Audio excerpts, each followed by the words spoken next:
Hello ability power gamers, and welcome back for another short guide video. This week we're starting a new series looking at the dungeons of World of Warcraft. We're starting at the very beginning at Ragefire Chasm. It's located in Oakermore, but as you can see, you can just queue with the dungeon finder and go straight in. Alliance and Horde can do this. Just go in, grab your quest, and when your party's ready, we're off. This series of videos will be shot from the perspective of a healer. If your experience in any dungeon runs obviously depends on what class you play, what role, what spec, but right now we're healing these. Big thanks to my guild who came in, the guys from Gaming in Sherwood, a couple of guildies came in and are helping us so we can actually make notes while we're running these. Not all dungeons have issues, mobility-wise. There's certainly some that do, but we're not skipping anything. We're going through, looking at the bosses. And here's our first little note. The first bridge area you come to in Ragefire Chasm has lava that rises. The only place it can get you is in the valley.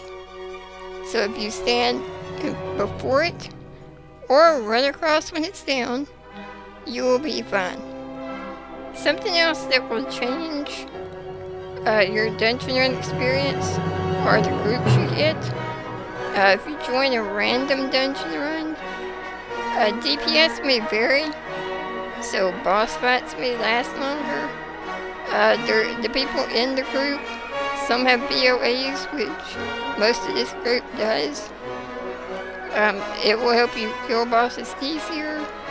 As you can see, I'm barely having to cast any heals here with me and the tank and BOAs, but it's certainly different if you get in a group where the tank has no BOAs and is in white gear. Be prepared. We're coming up on our first boss. He has two abilities.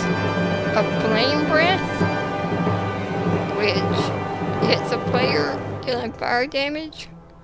He also has Inferno charge. This is the one that you can watch out for. As you can see coming up, it'll charge a player. And it tells you who he's going to charge with it. If you are within 3 yards of the player that's getting charged, you take fire damage also. So to avoid any damage, just move away. It is rather easy to heal through.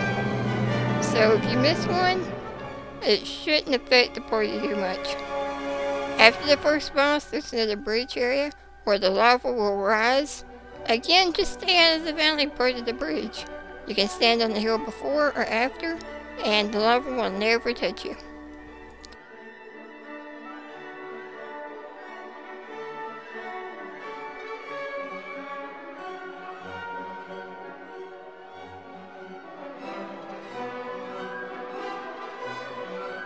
We're coming up to the second boss, which inflicts shadow damage.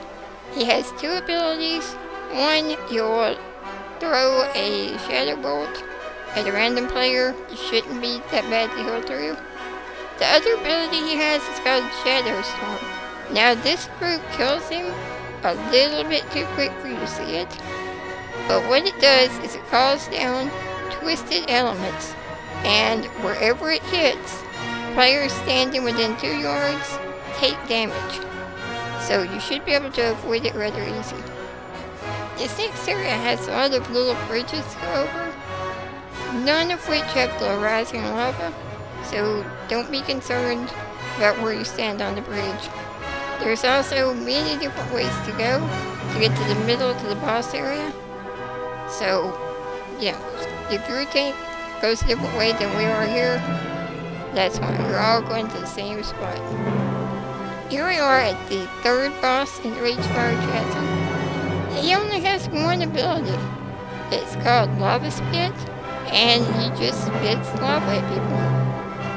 Another thing he does randomly, you'll see it once here, he will go down in the lava and come back up on a different side. So be prepared to move around some if necessary. We killed him soon after, so your group, you may not even have to move. You can see we're keeping on finding our quest mobs as we're heading to the last boss.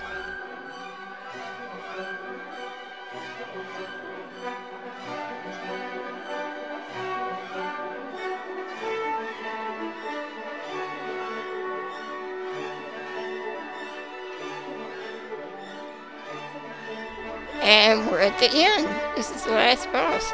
He has 3 abilities. One called Ground Rupture, which will knock the player back. He has Seismic Slam, there it is right there, where he knocks everyone back. He also has Enrage, which means he will hit your tank harder, and that's Ragefire Chasm. One thing I like about Ragefire Chasm is it's really short. We completed it in about 11 minutes. There's not a lot to watch out for mobility-wise. So if you're testing out a new spec, a new class, or you're just new to the game, this is a really painless one to check and see how you're going to do in a group setting. But don't take my word for it. Get in there and try it, and let me know what you think in the comments below. As always, if you want to see more of this type of video, you can subscribe to us on YouTube, or follow us on Facebook or Twitter. And we'll see you next time on Ability Powered.